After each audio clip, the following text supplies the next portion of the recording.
말씀을 붙들 때 생기는 세 가지 변화라는 제목으로 하나님의 말씀 증거하도록 하겠습니다. 우린 지금 바울이 죄수가 되어서 가이사랴에서 로마로 압송되어 가는 이 바울의 여정을 따라가면서 이제 함께 우리가 말씀을 나누고 있는 중입니다. 배를 타고 가다가 크레타 섬의 남쪽 항구인 이 미양에 도착하고는 이제 바람이 거세기 때문에 바울이 배를 띄우는 게 배를 띄우는 게 위험하다라고 경고를 했지만 사람들이 바울의 말을 듣지 않고 다시 이제 배를 띄우는 바람에 결국 배가 이제 유라굴라 강풍을 만나서 바다를 이제 표류하게 되고 여러 날 이제 강풍 큰 이제 풍랑이 계속되고 또 먹지 못하고 그러면서 사람들이 다 이제 구원의 여망마저 다 없어지는 그런 깊은 절망에 빠져들어갈 때 그때 바울이 일어나서 안심하라 라고 하면서 그들 중에 한 사람도 목숨을 잃는 자가 없을 것이라고 그들을 위로하고 절망 가운데 있는 그들을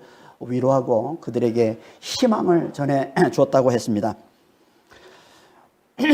모두가 절망에 빠졌을 때 희망을 주는 자, 그가 누구라고 했습니까? 그가 하나님의 사람 믿는 자라고 했습니다.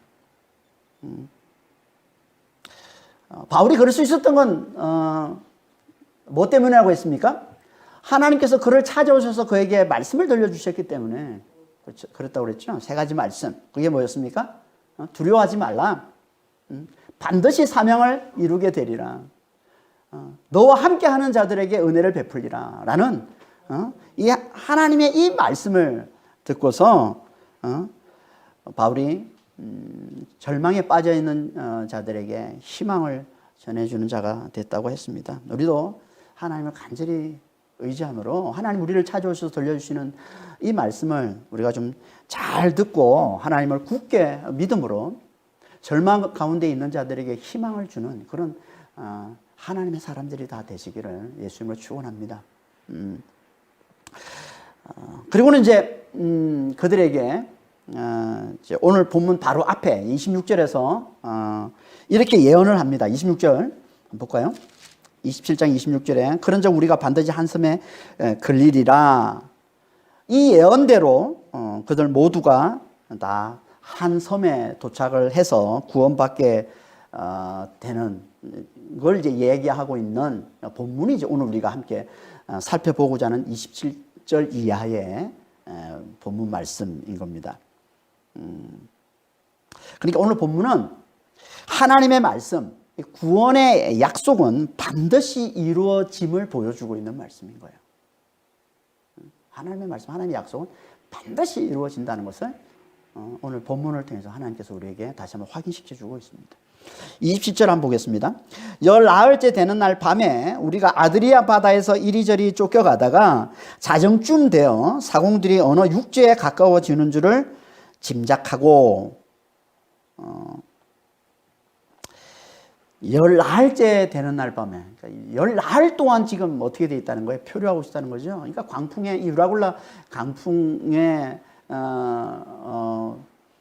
떠밀려서 19일 동안 바다를 표류하고 있었다는 겁니다. 그 태풍을 만난 바다에서 이제 태풍을 만난 사람들 얘기를 들어보면 하루만 태풍 가운데 있어도 너무 공포스럽고 너무 견디기 힘들다라는 말을 이제 듣게 되는데요. 이런 극한 상황을 19일, 2주 동안이나 겪었다는 겁니다. 그런데도 한 사람도 다치지 않았다는 건 기적인 거죠. 그런데 그렇게 19일, 14일간, 2주 동안 속수무책으로 이 풍랑에 떠밀려 가다가 19일째 되는 밤에 어디에 도착했다고 합니까? 아드리아 바다 근처 육지 가까이에 도착했다라고 합니다. 아드리아 바다가 어디예요? 아드리아 바다는 원래 이탈리아와 그리스 사이 이 바다를 이제 아드리아 바다라고 합니다. 그러니까 이제 여기서 아드리아 바다는 이제 이탈리아 밑에 보면 섬이 있죠. 시칠리아 섬이 있고, 또 시칠리아에서 한 90km 정도 더 밑에 보면 이제 조그만 말타 섬이라고 있습니다. 여기 이제 본문에서는 멜리데 섬이라고 그러는데요. 그걸 이제 요즘 호칭으로 이제 이름으로 하면 말타라고 합니다. 말타. 그 멜리데 섬인데요. 그 멜리데 섬에서 그 그리스 밑에 있는 그 크레타 섬 사이에 있는 바다를 아드리아 바다라고 하는 거예요. 아드리아 바다. 배가 태풍을 만났는데, 그래서 보름 동안, 2주 동안이나 이렇게 바다를 표류했는데, 근데 표류하다가 태풍에 떠밀려서 그냥 속수무책으로 표류하고 다니다가 그 배가 어디에 지금 와 있다고 합니까? 그들이 가려고 하던 그 이탈리아 바로 밑에 섬에 가까이 와 있더라는 거예요. 놀랍지 않습니까? 사람들은 태풍 때문에 갑자기 들이닥친 이 엄청난 이 환란 때문에 자신의 계획들이 다 틀어지고 자신의 인생이 다 끝났다고, 이제 우리의 인생은 다 망했다고 생각했는데, 그 태풍이 정확히 그들이 가려고 하는 그곳으로 그들을 인도해 주더라는 거예요. 뭘 보여주는 겁니까? 예? 우리 하나님께서는 태풍 가운데서도 역사하고 계심을 보여주고 있는 거죠. 그 태풍 가운데서도 우리 하나님은 일하고 계심을 보여주고 있는 거예요. 그 태풍을 다스리고 계시고 태풍을 컨트롤하고 계심을 보여주고 있는 거죠.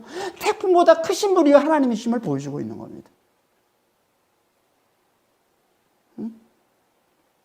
그래서 그 태풍 가운데서도 그분을 의지하는 자들은 그 하나님께서 반드시 지켜주셔서 마침내 그들이 가려가 하는 그곳, 이탈리아 로마, 그들이 구원받아서 사명을 감당할 그곳으로 그들을 정확하게 인도해 가더라는 거예요. 여러분, 우리도 마찬가지입니다. 우리 삶 가운데 들이닥친 환란이 이 유라갈라 광풍과 같은 그런 엄청난 환란으로 인해서 우리가 우리 인생은 다 망가졌다, 우리의 계획들은 다 틀어지고 우리의 인생은 다 엉망이 되고 모든 게 다 끝났다라고 깊은 절망에 우리가 빠진다 할지라도, 하나님은 그 환란 가운데서 하나님께서는 역사하고 계시다는 겁니다. 그 환란 가운데서 우리 하나님은 일하고 계시다는 거예요. 그 환란을 다스리고 계시고 그 환란을 컨트롤하고 계시고, 그래서 우리를 놀랍게 구원해내시고, 우리를 그 환란 가운데서 우리를 안전하게 지켜주시고, 그리고 우리가 가려고 하는 그곳, 우리를 구원해내셔서 사명을 감당케 하는 그곳으로 정확하게 우리를 인도해 주신다는 겁니다.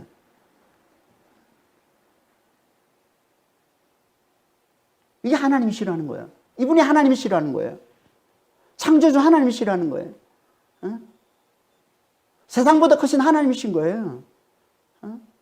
어떤 환란 가운데 있다 할지라도, 어떤 환란이 들이닥친다 할지라도 그 환란을 컨트롤하고 계신 하나님, 그 환란 가운데서 얼마든지 일하시고 얼마든지 역사하셔서 우리를 안전하게 지켜주시고 우리를 구원해내시고 마침내 우리가 사명을 감당할 그 자리까지 우리를 정확하게, 우리를 안전하게, 우리를 인도해 가시는 그 하나님, 그분이 우리가 믿고 있는 창조주 하나님이시라는 겁니다. 그러니까 우리는 아무리 힘들어도, 어떤 환란이 우리에게 닥쳐온다 할지라도 우리는 하나님은 굳게 붙들고, 하나님이 우리에게 주시는 그 말씀만 우리가 굳게 붙들고 있으면 우리 하나님께서 우리 인생을 책임지시는 겁니다. 오늘 말씀이 우리에게 그걸 도전하고 있는 거예요. 우리가 하나님 하나님만 굳게 붙들면, 하나님 말씀만 굳게 붙들고 나가면 반드시 하나님께서는 그 말씀을 이루어내시는 거예요. 그 약속을 하나님 반드시 이루어내신다는 겁니다.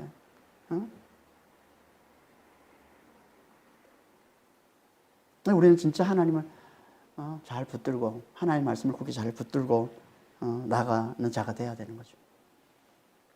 이렇게 우리가 주의 말씀을 굳게 붙들고 갈 때 마침내 이제 구원에 이르게 되는데, 그 과정에서 우리에게 일어나는 변화가 있다는 겁니다. 그게 뭔지를 세 가지로 우리에게 말씀해 주고 있습니다. 첫째가 뭡니까? 이기심을 버리게 된다는 거예요. 우리의 이기심이 박살나게 된다는 거예요. 우리가 말씀을 굳게 붙들고 있을 때. 그걸 말씀해 주고 있는 게 21절 후반절에서 29절, 20 후반절 이후의 말씀이에요. 사공들이 어느 육지에 가까워지는 것을 짐작하고 물을 재어보니 20길이 되고 조금 가다가 다시 재니 15길이라 암초에 걸릴까요? 고물로 단 넷을 내리고 날이 세기를 고대하니라. 자정쯤에 한 밤 12시, 자정이죠. 자정에 보니까 사공들이 이제 육지에 가까이 왔다는 걸 느꼈다는 거예요. 짐작했다는 말은 느꼈다는 거예요. 육지에 일단 어떻게 느꼈을까요? 사공들이 캄캄한데 지금 이 바다를 자주 다니는 사람은 그러니까 다니다 보면요, 육지에서 나는 냄새가 다르다고 그래요. 육지에서 나는 냄새에 민감해진다고 그럽니다. 바다에 자주 다니다 보면. 이게 사공들이 바다에 자주 다니는 사람이잖아요. 그러니까 어디서 육지에서 오는 냄새가 났던 거죠. 그래서 육지가 가까워졌다는 걸 느꼈다는 거예요.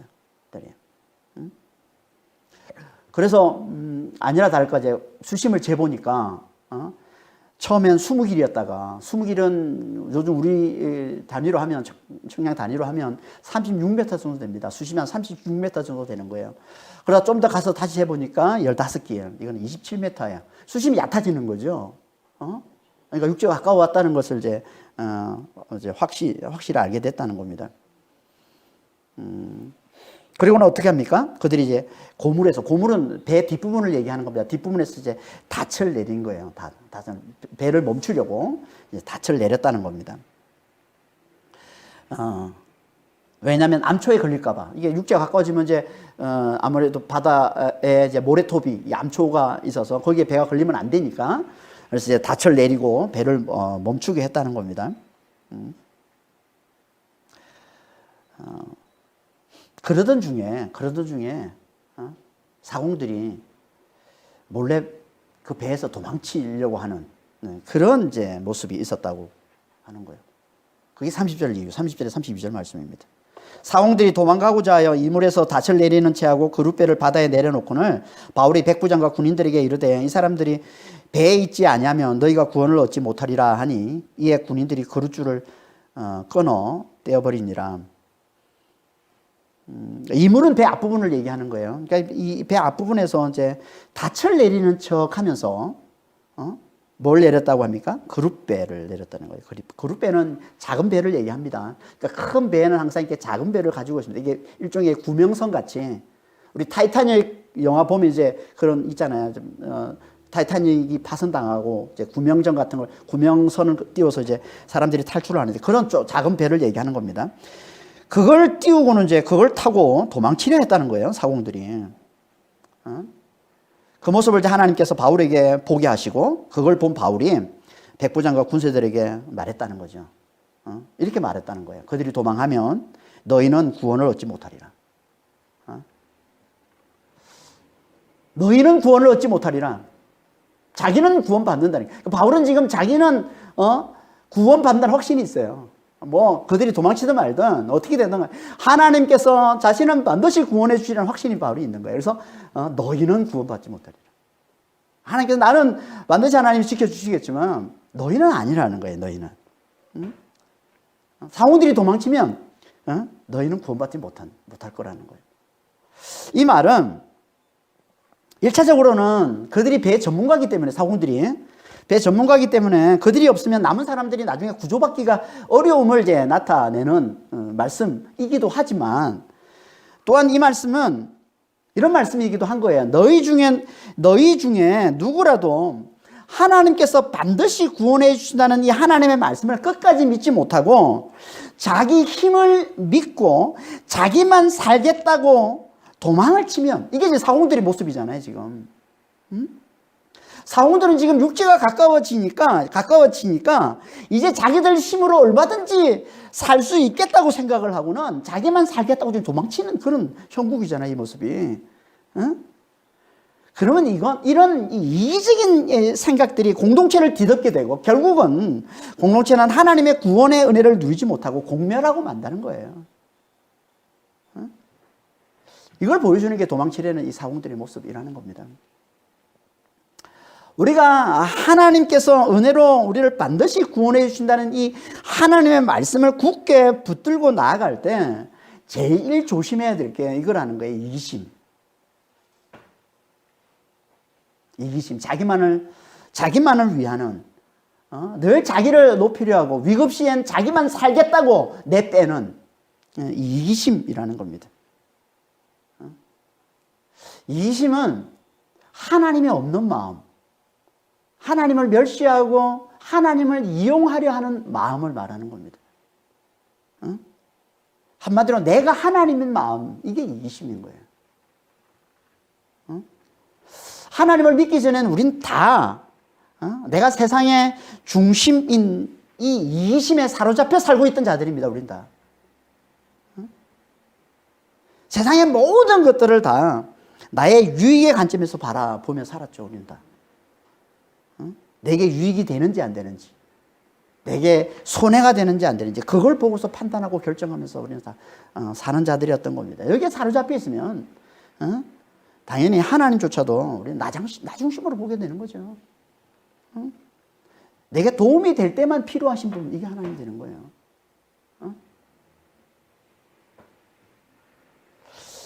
그러면 절대 우리는 하나님을 제대로 믿을 수가 없습니다. 우리는 절대 하나님 말씀을 붙들 수가 없습니다. 하나님 말씀을 굳게 붙들 수가 없습니다. 너무나 힘든 상황이 되면 어쩔 수 없이 하나님을 찾다가도 상황이 조금만 나아지면 금방 하나님께 돌아서, 하나님부터 돌아서서 말씀에서 돌아서서 자기 힘을 의지하게 돼 있다는 거예요. 이게 사람들의 모습이에요. 이게 이기심인 겁니다. 이기심. 이기심이 살아있으면, 이기심이 내 안에 가득하면 어쩔 수 없는 상황에서 하나님 믿는 척 하지만 결국은 또 상황이 좋아지고 그러면 자기 힘으로 얼마든지 살 수 있는 그런 상황이 되면 하나님 붙들지 않아요. 하나님 말씀 찾지 않습니다. 자기 힘을 의지해서 자기만 살겠다고 내빼는 그런 삶을 살 수밖에 없다는 겁니다. 절대 하나님을 믿을 수 없어요. 이건 하나님 믿는 게 아니에요. 우리가 하나님 믿는 다음에서도 이 이기심에 사로잡혀 있으면 우리는 아직 하나님을 제대로 믿는 게 아닙니다. 절대 하나님의 말씀을 굳게 붙들고 살아가는 자가 아니에요.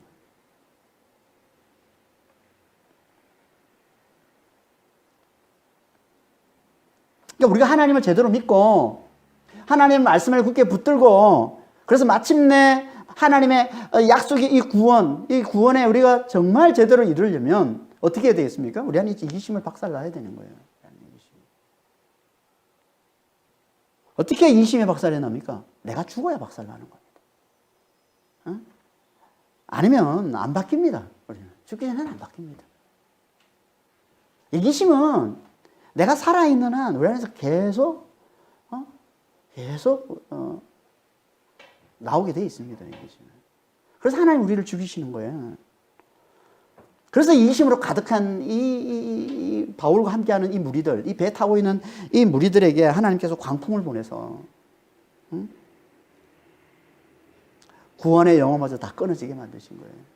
다 구원의 영혼마저 다 없어지고 그들이 다 죽었다고 생각할 때 하나님께서 그들에게 손을 내미시는 거예요. 하나님께서 그들에게 구원의 말씀을 보내주시는 거예요. 우리도 마찬가지입니다. 우리도 마찬가지. 그래서 우리 삶 가운데 그렇게 광풍이 자주 부는 겁니다. 광풍으로 인해서 죽었다고 고백할 때 하나님께서 우리를 찾아오셔서 손을 내미시는 거예요. 말씀을 주시는 거예요. 구원의 말씀을 주시는 거예요. 내가 은혜로 너를 반드시 구원하겠다는, 십자가로 내가 너를 반드시 구원하겠다는 이 구원의 약속, 구원의 말씀을 우리에게 주시는 겁니다. 그러면 우리는 이 말씀을 잘 붙들면 되는 거예요. 이 십자가를 잘 붙들면 되는 거예요. 그러면 우리 안에 이기심이 박살나는 겁니다. 그렇지 않으면 이기심이 또 살아나는 거예요. 광풍으로 인해서 잠시 이기심이 박살난 것처럼 보이더라도 우리가 말씀을 붙들지 않으면 우리 안에 있는 이기심이 또 살아나는 거예요. 또 살아나요. 그럼 하나님이 어떻게 하시겠어요? 하나님이 정말 우리를 사랑하시고 우리를 구원하시려면 또 하나님께서 우리 삶 가운데 광풍을 보내서 우리 안에 또 살아나고 있는 이기심을 박살내셔야 되는 거죠. 그러니까 우리는 광풍으로 인해서 겸손해졌으면 이제 말씀을 잘 붙들어야 되는 겁니다. 십자가를 잘 붙들어야 되는 거예요. 그래야 이기심이 박살나는 겁니다. 그래야 더 이상 우리가 이기심의 포로가 되지 않는 겁니다. 힘들 땐 하나님을 찾다가도 상황이 조금만 나아지면 또다시 슬금슬금 기어 올라오는 이 이기심의 포로가 되어서 멸망당하지는 않습니다. 우리가 말씀을 잘 붙들어야, 우리가 십자가를 잘 붙들어야. 그러니까 우리는 십자가를 제대로 붙들지 못하면, 말씀을 제대로 붙들지를 않으면 우리는 이 이기심의 포로가 되어서 이 사공들처럼 이기심에 사로잡혀서 결국은 하나님의 말씀을 믿지 못하고 하나님을 버리고 자기 힘으로 살겠다고 도망치는, 멸망 당하고 마는 그런 신세가 되고 마는 겁니다. 그러니까 정말 말씀을 잘 붙드셔서, 말씀을 잘 붙드셔야, 하나님에게 말씀을 주셨으면 그 말씀을 잘 끝까지 잘 붙드는 자가 돼야 우리 이기심이 이 박살나고 마침내 하나님께서 우리에게 구원을 주시는 이 놀라운 은혜를 우리가 경험하게 되는 겁니다.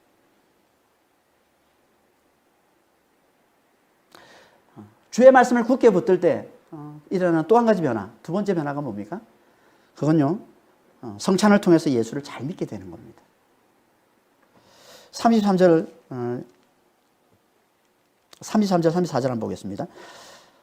날이 새어 가매 바울이 여러 사람에게 음식 먹기를 권하여 이르되 너희가 기다리며 먹지 못하고 줄인 지가 오늘까지 열나흘인즉 음식 먹기를 권하노니 이것이 너희의 구원을 위하는 것이요 너희 중 머리카락 하나도 잃을 자가 없으리라 하고, 이게 지금 아직 날이 새기 전입니다. 날이 새기 전에요. 날이 새기 전에 바울이 다시 일어나서 이제 음식을 먹으라고 권하더라는 겁니다. 이 장면은 어떤 상황인가요, 지금? 지금 배의 주도권이 누구에게 넘어가 있음을 보여주는 겁니까? 바울에게 넘어가 있음을 보여주고 있는 거죠. 광풍이 분 이후에, 그러니까 사람들이 다 절망에 사로잡힌 그 이후에, 이 배에서의 이 리더십이, 절망 가운데서 희망을 주는, 절망 가운데서 희망을 전하는 이 하나님의 사람, 이 바울에게 넘어왔음을 잘 보여주고 있습니다. 사람들은요, 절망에 빠졌을 때 비로소 희망을 주는 하나님의 사람의 말을 듣고 그 하나님의 사람을 의지하게 됩니다.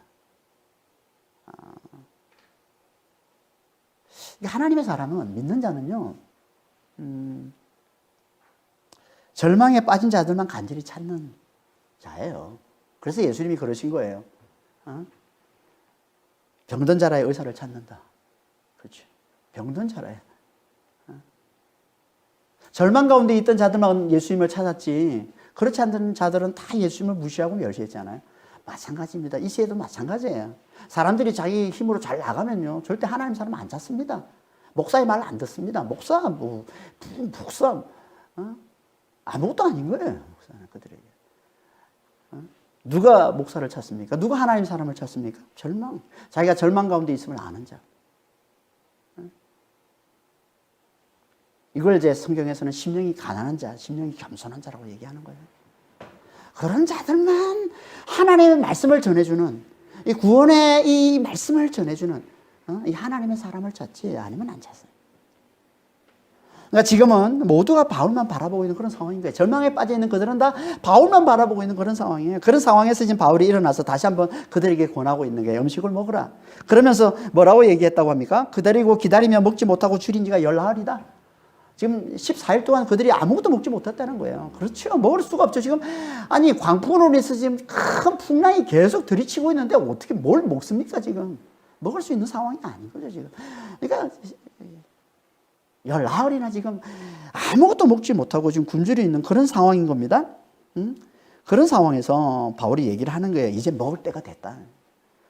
풍랑이 그쳤다는 얘기가 아니에요. 그만 그치지 않았습니다. 우리 밑에 보면, 다시 말씀을 보면 나오지만 여전히 바람이 거세고 여전히 풍랑이 거센 그런 상황인데, 가라앉지 않고 있는 그런 상황인데, 그런데 이제 바울이 그러고 있는 거예요. 지금 음식을 먹을 때다. 왜요? 그 이유를 뭐라고 얘기하고 있습니까? 34절에 그 이유를 말씀하고 있는 거예요. 이것이 이건 원래 왜냐면 이것이 음식을 먹는 이것이 너희의 구원을 위한 것이기 때문이고 그리고 너희 중에 머리카락 하나도 잃을 자가 없을 것이기 때문에 이래야 너희가 머리카락 하나도 잃을 자가 없을 것이기 때문에 음식을 먹으라 이렇게 얘기하고 있는 겁니다. 이 말은 1차적으로는 너희가 힘을 내서 그래야 음식을 먹어야 너희가 힘을 내서 나중에 구조를 받을 때 제대로 구조를 받을 수가 있을 테니까 음식을 먹으라. 그래서 힘을 내라. 이런 뭐 의미도 되지만 1차적으로는 그런 의미이지만 좀 더 깊은 의미를 보면 이 말씀은요. 음식을 먹는 이게 구원의 표라는 얘기예요. 구원의 표. 하나님께서 약속하신 대로 너희를 구원하셨다는 표가 너희가 머리카락 하나도 잃지 않게 하셨다는 그 표가 너희가 지금 음식을 먹는 거라는 거예요. 이걸 먹음으로 내가 하나님 앞에 믿음을 보이는 거라는 겁니다.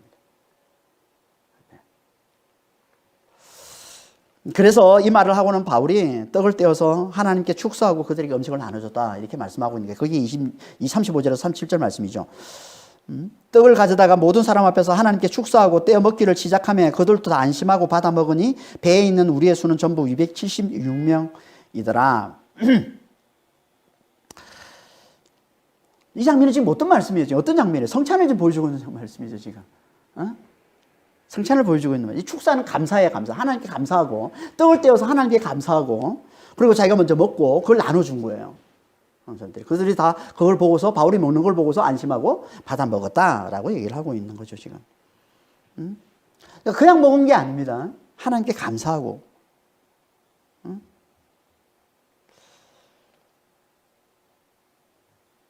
하나님께 감사하고 구원을 주신 하나님께 감사하는 거죠.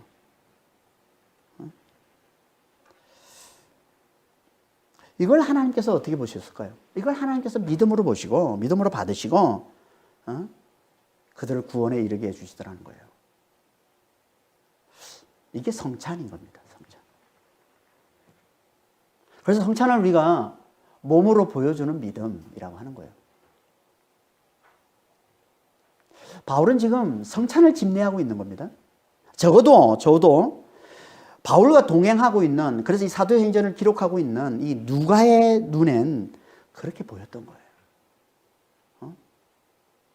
바울은 지금 그 배에 있는 모든 사람들에게 성찬을 집례하고 있는 것처럼 그렇게 보인 거예요. 그래서 이걸 자세하게 묘사하고 있는 겁니다. 누가는 성령에 감동되어서 교회에게 이걸 이야기하면서 교회에게 이 이야기를 들려주고 싶은 거예요. 구원에 이르기 전에 그들이 성찬으로 하나님께 믿음을 보이고 있음을 보여주고 싶은 거예요. 그렇게 그들이 하나님 앞에 믿음을 보이자 그 믿음을 보시고 하나님께서 그들을 놀랍게 구원해 주셨음을 교회에게 보여주고 싶은 거예요. 왜요? 하나님은 성찬을 통해 우리의 믿음을 받으시고 우리를 구원해 주시는 분이시기 때문에. 그래서 교회가 모일 때마다 항상 성찬을 하는 겁니다.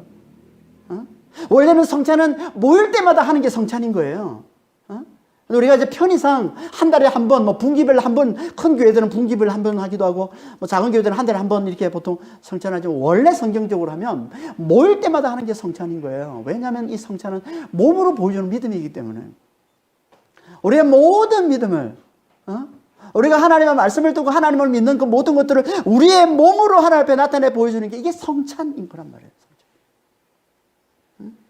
이 성찬을 통해 보여주는 이 믿음을 받으시고 하나님께서 우리를 구원하신다는 겁니다. 누가는 지금 이걸 교회에게 가르치고 싶은 거예요. 이 이야기를 통해서. 그래서 이 이야기를 자세히 기록하고 있는 겁니다. 이 성찬 속에 담겨있는 이 믿음의 내용, 이 진리가 뭡니까? 예수의 죽음과 부활인 거죠. 성찬 속에 담겨있는 진리는 예수의 죽음이에요. 예수의 죽음과 부활인 거예요. 그래서 예수님께서 고난주간에 제 아들을 십자가에 달리시기 전날에 제 아들을 모아놓고 이렇게 말씀하신 거예요. 누가복음 22장 19절에 떡을 가져다 감사 기도하시고 떼어 그들에게 주시며 이르시되 이것은 너희를 위하여 주는 내 몸이라 너희가 이것을 행하여 나를 기념하라. 그리고 이제 이 떡을 먹고 난 다음에 또 잔을 또 똑같이 이렇게 감사기도 하시고 또 이거 내 언약의 피니 이걸 마셔서 나를 기념하라 똑같이 말씀을 하고 있죠. 고난주간에 하신 말씀이에요. 예수님께서 고난주간에 이제 내일이면 십자가 달려 죽으시는데 예수님께서 십자가 달려 이제 돌아가시게 되는데 그 전에 이걸 미리 제 아들에게 말씀하고 있는 거죠. 그래서 이제 우리가 고난주간을 맞이해서 무엇보다 이 성찬의 의미를 다시 한번 우리가 되새기길 바랍니다. 성찬이 뭐예요? 성찬은요, 우리를 위해 죽으신 예수님을 기념하는 게 성찬이에요. 기념이라는 말은 잘 기억하는 걸 얘기하는 겁니다. 기억하는 걸 성찬을 하는 이유는 기억하기 위해서요. 믿음은 기억하는 겁니다. 뭘 기억하는 게 구약에서 끊임없이 유월절을 지내는 이유는 유월절의 어린 양을 기억하라고 유월절을 지내는 거거든요. 하나님이 보내신 하나님의 은혜로 보내신 그 어린 양으로 우리가 구원받은 자라는 걸 기억하라고 계속 유월절을 예수님께서 지내라고 얘기했던 것처럼 우리 신앙에서는 성찬을 기억하는 겁니다. 예수의 죽으심을 기억하는 거예요. 예수의 죽음을.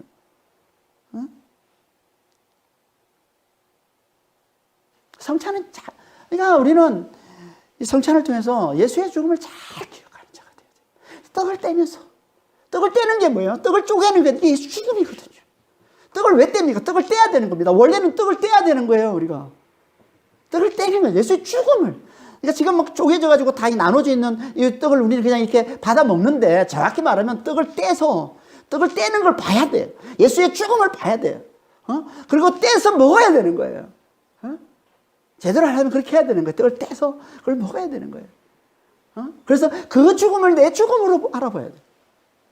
그 죽음을 그러니까 나를 위해서 죽으신 예수님께서 죽으셨다는 걸 받아들이는 거예요. 이거 죽음이 내 죽음이라는 걸 받아들이는 거예요. 예수님의 그 죽음을 내 죽음으로 받아들이는 게 이걸 떡을 떼어 먹는 거예요. 예수의 죽음을 내 죽음으로 받아들이는 거예요. 그러면 그 위에 주님의 구원이 임하는 거예요. 그 위에 부활하신 주님께서 당신의 생명을 우리에게 부어주시는 거예요. 이게 구원이라는 겁니다.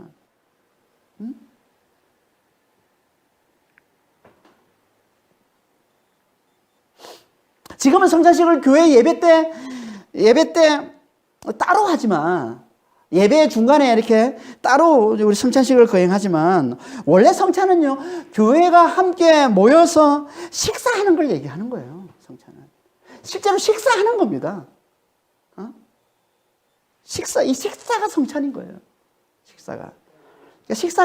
이 식사를 통해서 예수의 죽음을 기억하는 게 진정한 성찬인 겁니다. 우리가 식사할 때마다 우리가 밥을 먹을 때마다 예수의 죽으심을 기억하는 게 진짜 성찬인 거예요.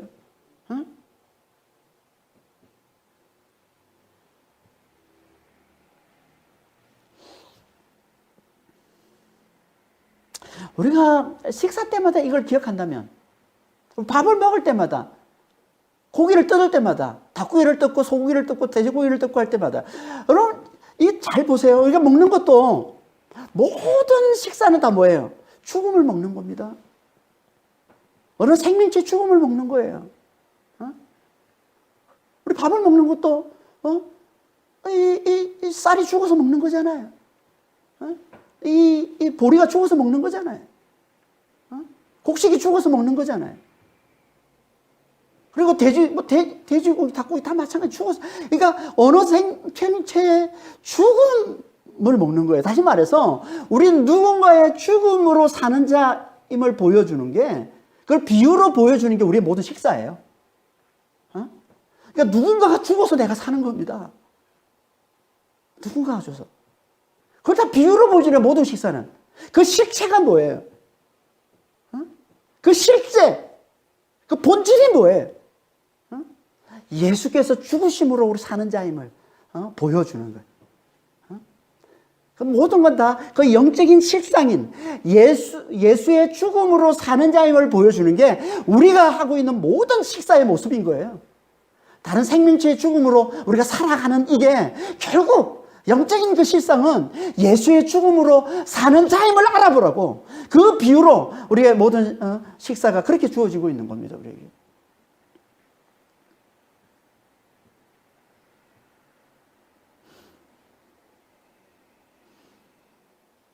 우리가 이렇게 식사할 때마다 우리가 가장 많이 하는 게 뭐예요? 가장 많이 하는 게 식사잖아요. 가장 우리가 살면서 가장 많이 하는 게 식사입니다. 하루에 3번 하는 게 어디 있습니까? 하루에 3번 하는 게 어디 있어요? 가장 많이 하는 게 있어요. 그래서 이 식사에 진리를 담아서 우리에게 하나님께서 담아서 우리에게 그걸 기념하라고 하시는 거예요. 다시 말해서 우리가 반드시 기억해야 되기 때문에 우리가 가장 다른 거 다 잊어버려도 우리가 반드시 기억해야 되는 거, 우리가 자주 기억해야 되고 가장 많이 기억해야 되는 게 뭐라는 거예요? 이거라는 거예요. 예수의 죽음. 그래서 식사 속에 이 식사 속에 이 진리를 담아서 기념하라고 하는 거예요. 이게 성찬인 겁니다. 그러니까 우리가 식사할 때마다 예수의 죽음을 기억하고 있으면 그게 다 성찬이 되는 겁니다. 우리 하나님은 우리의 모든 식사가 다 성찬이 되기를 원하세요. 예수의 죽음을 기억하는 성찬이 되기를 원하시는 겁니다. 이렇게 우리가 식사할 때마다 예수의 죽음을 기억하면 우리의 믿음이 얼마나 견고해지겠어요. 예수의 죽음과 부활을 얼마나 우리가 더 확실하게 믿게 되겠어요. 우리가 얼마나 더 그 믿음에 견고하게 선자가 될 수 있겠습니까? 그러니까 우리 주님께서는 이 성찬을 통해서 매일 우리가 식사할 때마다 예수의 죽음을 기억하는 성찬으로 그렇게 우리가 식사하기를 원하시고, 그렇게 우리가 식사할 때 하나님은 우리를 믿음의 견고히 선자로 하나님께서 우리를 세워주신다는 겁니다. 누가 식사할 때마다 그 식사를 성찬으로 잘 알아볼까요? 내가 먹는 거, 내가 밥을 먹고, 내가 돼지를 먹고, 내가 소고기를 먹고 하는 그 모든 것들을 통해서 누가, 영적인 실상을 알아볼까요? 내가 예수의 죽음으로 사는 자는 누가 잘 알아볼까요? 말씀을 잘 듣는 자, 말씀을 굳게 붙드는 자, 은혜로 반드시 구원해 주시겠다는 하나님의 말씀, 십자가로 하나님께서 나를 구원해 주시다는 이 하나님의 말씀을 굳게 잘 붙드는 자가 식사 때마다 그걸 성찬으로 잘 알아볼 수 있는 거예요. 식사 때마다 예수의 죽음으로 사는 자임을 잘 알아보고 그걸 잘 기억해낼 수 있는 겁니다. 말씀을 잘 듣는 자가, 말씀을 잘 붙드는 자가. 우리 하나님은 우리가 우리의 모든 식사가 그런 성찬이 되기를 원하시는 거예요. 그래서 우리를 믿음에 굳게 세우기를 원하시는 거예요. 그런 자들을 하나님께서 반드시 구원해 주신다는 겁니다. 그런 자들 하나님께서 반드시 구원에 이르게 해주신다는 거예요. 그래서 지금 바울이 성찬을 통해서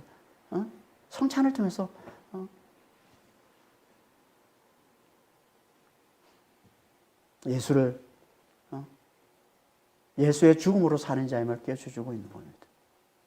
깨우쳐주고 누구에게? 교회에게. 그러니까 말씀을 굳게 잘 붙들어요. 우리가 하는 모든 식사를 성찬으로 알아보고 성찬이 되게 만드는, 예수의 죽음으로 사는 자임을 알아보고 그걸 잘 기억하고 그걸 붙드는, 그래서 우리 믿음이 견고히 세워지는 그런 믿음의 사람이 될 수 있는 겁니다. 세 번째, 주의 말씀을 굳게 붙들 때 우리에게 일어나는 세 번째 변화는요, 은혜를 잊지 않고 잘 섬기게 된다는 겁니다. 그걸 말씀하고 있는 게 38절 이하의 말씀이에요. 38절 한번 보겠습니다. 배부르게 먹고 밀을 바다에 버려 배를 가볍게 하였더니 날이 새매 어느 땅인지 알지 못하나 경사진 대안으로 된 항만이 눈에 띄거늘 배를 거기에 들여다 댈 수 있는가 의논한 후에 닻을 끊어 바다에 버리는 동시에 키를 풀어 늦추고 돛을 달고 바람에 맞춰 해안을 향하여 들어가다가 두 물이 합하여 흐르는 곳을 만나 배를 걸매 이 물은 부딪혀 움직일 수 없이 붓고 고물은 큰 물결에 깨어져 가니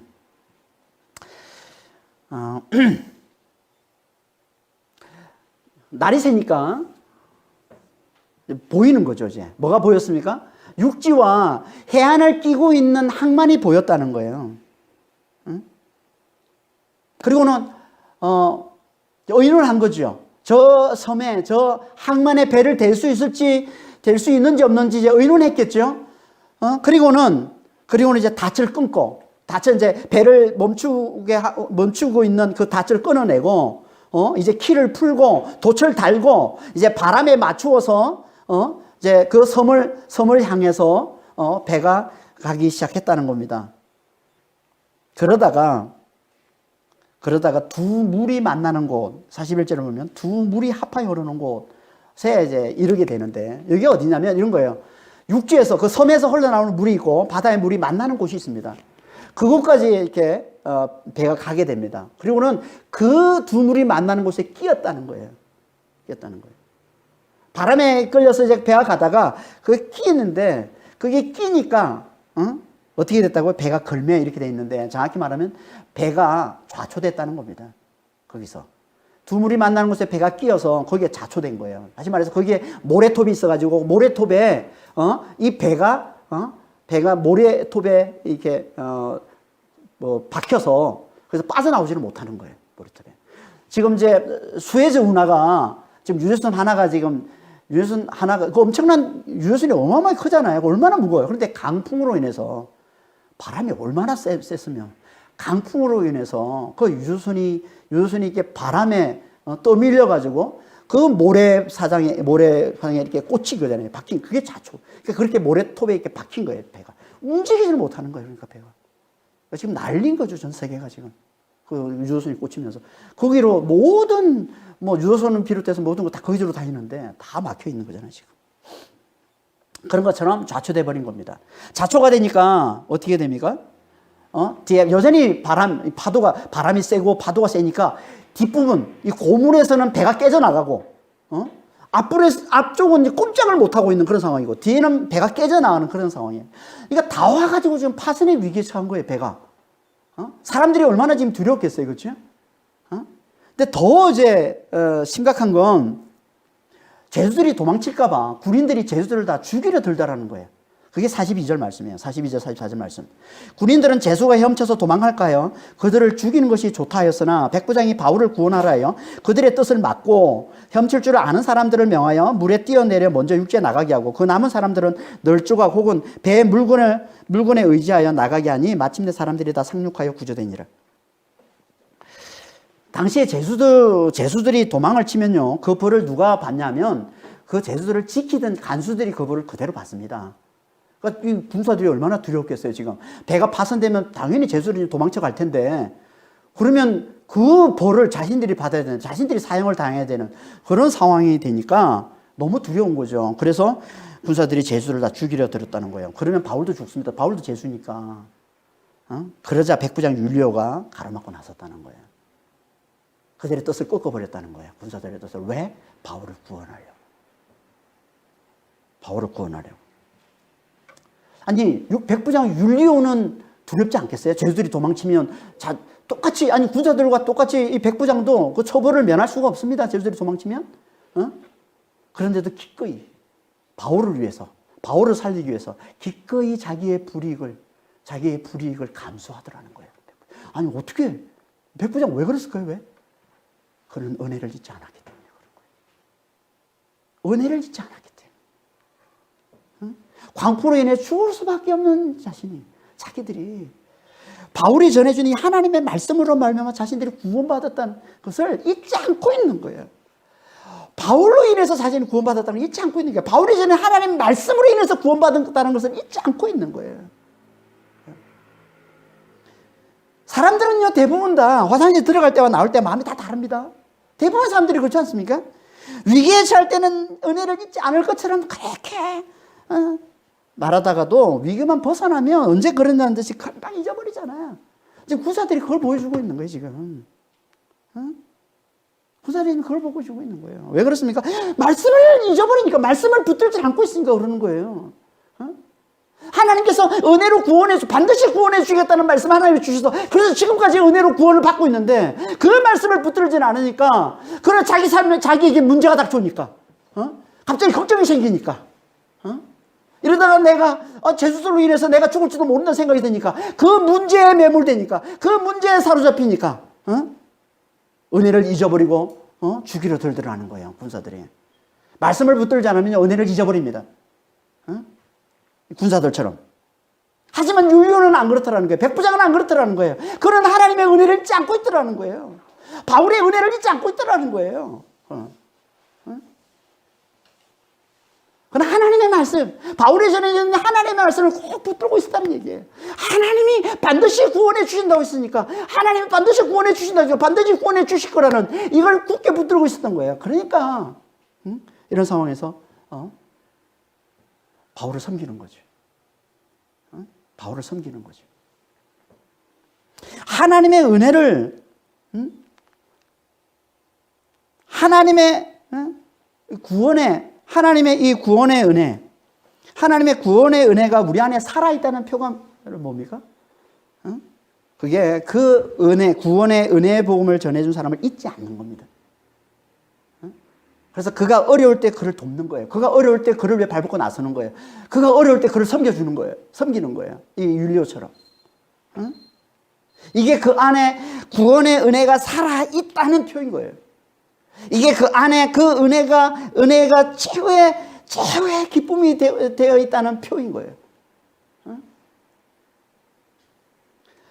그래서 바울이 마게도냐 교회가 그 큰 가난 중에도 기쁨이 넘쳐서 그들에게 복음을 전해준 가난한 예루살렘 교회를 풍성히 섬겼다라고 얘기하고 있는 거예요. 그게 고린도서 8장 2절이잖아요. 환난의 많은 시련 가운데서 그들의 넘치는 기쁨과 극심한 가난이 그들의 풍성한 연보를 넘치도록 하게 하였으니, 여기 그들은 누구냐면 가난한 예루살렘 교회를 얘기하는 겁니다. 앞에 문맥에 보면 가난한 예루살렘 교회, 기쁨이 넘쳐서 가난한 예루살렘 교회를 풍성히 섬겼더라는 거예요. 기쁨이 넘쳐서. 마게도냐 교회만 그런 게 아니라 이거는 모든 교회가 다 그래야 된다는 거예요. 그게 로마서 15장 27절 말씀이잖아요. 저희가 기뻐서 하였거니와, 여기 저희는 마게도냐 교회를 얘기하는 겁니다. 저희가 기뻐서 하였거니와 이 모든 또한 저희는 그들에게 빚진 자니, 그들은 예루살렘 교회를 얘기하는 겁니다. 그들에게 빚진 자니 만일 이방인들이 그들의 영적인 것을 나눠 가졌으면, 이방인들이 그들의 영적인 것을 나눠 가졌으면 육적인 것으로 그들을 섬기는 것. 이걸 갈라디아서 6장 6절에서 이렇게 말씀하고 있는 거예요. 가르침을 받는 자는 말씀을 가르치는 자와 모든 좋은 것을 함께 하라. 이게 구원의 은혜를 제대로 하는 자들의 삶의 모습이라는 거예요. 우리가 구원의 은혜, 하나님께서 우리에게 베푸신 이 구원의 은혜를 제대로 알고 있다면 우리는 마땅히 뭘 해야 되냐면 그 구원의 은혜를 우리에게 가져다 준 그 구원의 은혜의 그 복음을 우리에게 전해주고 가르쳐준 자를 사랑하고 위하고 섬기고 그를 위해 발벗고 나서서 그가 어려울 때 그를 도와줄 줄 아는 자가 된다는 거예요. 그걸 말씀하고 있는 겁니다. 이게 구원의 은혜를 제대로 안다는 거예요. 여러분, 우리도 그렇지 않습니까? 우리가 정말 하나님이 나를 구원해 주신 이 은혜를 제대로 알면 나에게 엄청난 이 십자가의 은혜를, 내게 영생을 주시고 부활을 주신, 천국을 사는 하나님의 백성이 되게 해주신 이 엄청난 은혜를 내가 거기에 감동하고 거기에 감격해 있으면은 어떤 생각이 듭니까? 내게 이 복음을 전해준 자가 너무 귀해 보이잖아요. 여러분, 그런 생각 안 듭니까? 저는 기도할 때마다 그런 생각을 너무 많이 합니다. 저는 하나님이 내게 주신 이 은혜를, 아니 나 같은 자에게 하나님이 어떻게 이렇게 놀라운 은혜를, 어떻게 놀라운 이 구원을 하나님이 내게 주셨을까? 그걸 생각하면 그게 감동이 되면요, 누가 생각이 나냐면 이 복음을 내게 가르쳐준 자가 생각이 나는 거예요. 그 영혼이 너무나 귀해 보이는 거예요. 그 영혼이 너무나 사랑스러운 거예요. 그래서 그 영혼을 위해서 간절히 기도합니다. 여러분, 그런 거예요. 진짜 우리가 은혜가 같이 있으면, 우리가 구원받은 이 은혜가 같이 있으면 당연히 마땅히 반드시 이 은혜의 복을 우리에게 가져다 준 자를 귀하게 여기고 사랑하고 기억하고 그를 섬기는 게 마땅하다는 겁니다. 그걸 보여주고 있는 거예요. 하나님이 이렇게 구원의 은혜, 이 은혜를 제대로 알고 이걸 제대로 기억하고 그래서 정말 복음을 전해준 자를 사랑으로 잘 섬기는 그에게 하나님께서는 놀라운 구원과 축복을 가져다 주신다는 겁니다. 그래서 율료의 이 섬김 이후에 마침내 모두가 다 안전하게 구조받았다라고 얘기하고 있는 거예요. 우리 하나님은 무엇보다 하나님께서 우리에게 베푸신 이 구원의 은혜를 잘 기억하는 자가 돼요. 잘 기억하는 자. 어떻게 우리가 잘 기억할까요? 말씀을 잘 붙들어요. 말씀을 잘 붙들어야 그걸 기억하죠. 그렇지 않으면 우리는 세상의 가치에 매여서, 세상의 문제에 사로잡혀서, 세상의 가치에 매몰되어서 그럼 잊어버립니다. 구원의 은혜를 잘 잊어버려요.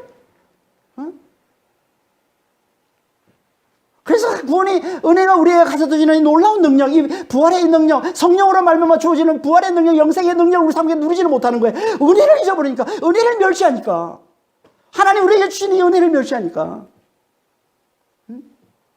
우리가 이 구원의, 이 하나님 우리에게 주신 이 구원의 은혜를 가치 있게 소중하게 여기는 표가 뭐라고요? 우리에게 이 복음을 가져다 준 자를 귀하게 여기는 겁니다. 우리에게 이 복음을 전해준 자, 우리에게 이 말씀을 가르쳐 준 자를 귀하게 여기는 거예요. 사랑하는 거예요. 기억하는 거예요. 그래서 섬기는 겁니다.